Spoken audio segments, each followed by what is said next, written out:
কক্সবাজার ভ্রমণ।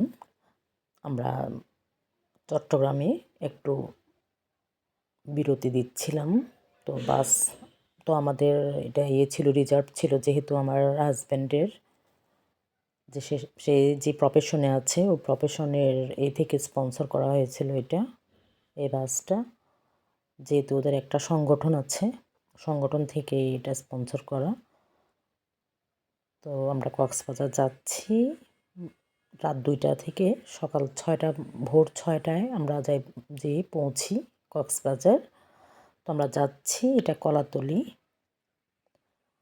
তারপর বাসটা যেয়ে সামনেই থামে, ঠিক হোটেলের সামনে। এইটা হোটেলের ভিতরটা।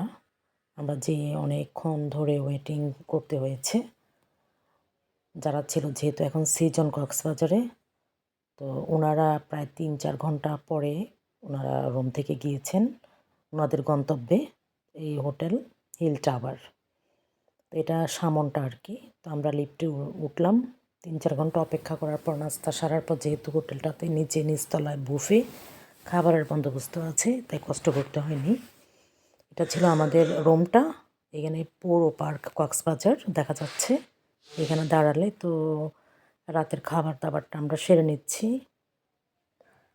সামুদ্রিক মাছ আর বিভিন্ন রকমের ভর্তা দিয়ে রাতের খাবারটা সারলাম, যেহেতু আমরা অনেক ক্লান্ত ছিলাম। সালাদও ছিল। তারপর আমরা ঘুমিয়ে গেলাম। ধরুন এটা প্রথম